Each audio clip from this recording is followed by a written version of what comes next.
Selamat datang kembali. Hari ini kita mau gali lebih dalam soal messaging produk nih. Gimana sih caranya sebuah produk itu ngomongin nilainya secara strategis biar beneran dilirik orang?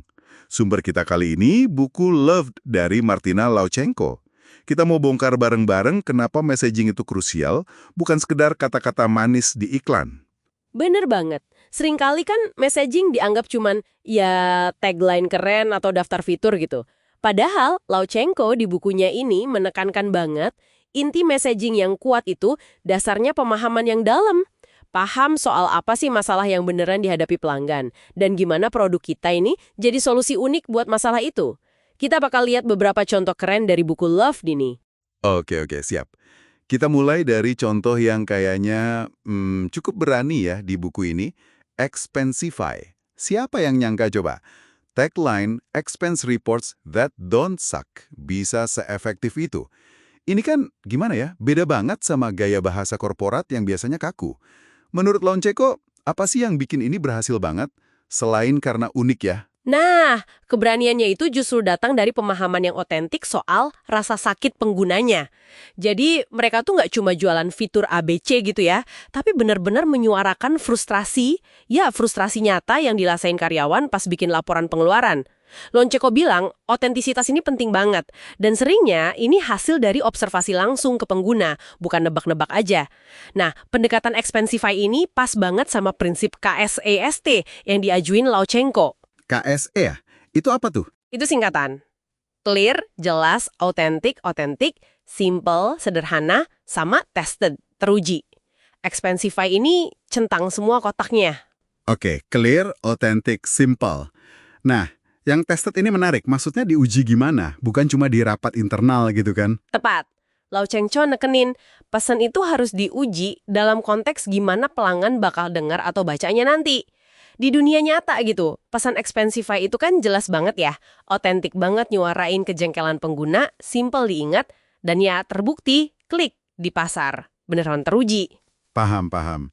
Jadi otentisitas yang kadang agak nyelekit gitu malah bisa kuat ya. Nah, setelah Expensify, contoh lain yang menarik di Loved itu Netflix. Tapi ini di era awal, pas masih DVD lewat pos. Messaging mereka kan spesifik banget ya waktu itu. Fokusnya ke masalah yang dihadapi orang kalau ke toko video fisik. Langsung keluar-keluar mau ngubah industri hiburan atau gimana. Pesan awalnya tuh pragmatis banget. Kayak sewa film sebanyak Anda mau, terus pengiriman DVD gratis 2 arah, bahkan ada batalkan kapan saja. Ini penting buat bangun kepercayaan orang sama layanan online yang masih baru banget waktu itu. Oh iya ya, langsung jawab keresahan orang. Iya, mereka langsung jawab kerepotan dan keterbatasan yang dialami penyewa DVD zaman itu.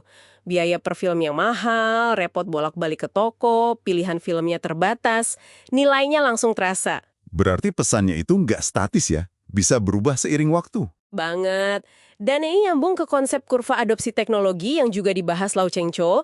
Pesan yang efektif buat orang-orang pertama yang nyoba, early adopters, mungkin perlu disesuaikan lagi nanti buat ngejangkau mayoritas pengguna yang lebih pragmatis. Netflix mulai dengan solusi buat masalah yang paling kerasa saat itu, baru deh pesannya berkembang seiring pasarnya makin paham dan produknya juga berevolusi.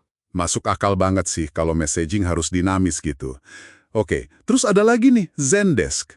Mereka kan mainnya di B2B ya, tapi pendekatannya agak beda. Lebih kayak B2C dengan adanya free trial. Nah, messaging mereka di web kayak perangkat lunak yang indah dan sederhana untuk layanan pelanggan yang lebih baik. Kenapa model pesan kayak gini penting buat bisnis model mereka? Karena Zendesk sadar betul, calon pelanggan B2B mereka itu kemungkinan besar bakal nyoba produknya dulu lewat web. Mungkin malah sebelum ngobrol sama tim sales. Jadi, ya messaging di situsnya itu harus bisa jawab pertanyaan-pertanyaan kunci secara mandiri. Oh, jadi pesannya harus bisa jualan sendiri gitu ya di awal? Iya, semacam itu. Ini nunjukin empati dan pemahaman konteks pelanggan. Sesuatu yang ditekankan banget sama Lauchenko. Messaging yang kuat itu lahir dari kacamata pelanggan. Ngerti apa yang mereka butuhin dan rasain. Bukan cuma daftar keunggulan produk dari sisi perusahaan aja. Coba deh, Anda perhatikan produk-produk di sekitar Anda. Pesan mana yang rasanya klik, yang kayak ngomong langsung ke Anda, dan mana yang rasanya hampa atau nggak nyambung? Kuat. Kejelasan, otentisitas, kesederhanaan, dan pengujian. Itu tadi prinsip CAST dari Lauchenko. Contoh-contoh tadi, Expensify, Netflix, Zendesk, nunjukin banget gimana pemahaman mendalam soal pelanggan dan pasar itu jadi fondasi utama. Betul. Nah, sebagai penutup nih, coba deh Anda renungkan sebentar. Ambil satu produk aja yang sering Anda pakai sehari-hari. Bisa nggak Anda simpulin pesan kuncinya dalam satu kalimat yang memenuhi prinsip CAST tadi? Terus pikirin, apa sih yang bikin pesan itu berhasil? Atau mungkin malah gagal buat benar-benar relevan dan nyentuh kebutuhan Anda. Ini latihan yang menarik loh, buat ngeliat gimana strategi komunikasi produk itu bekerja di dunia nyata, bukan cuma teori.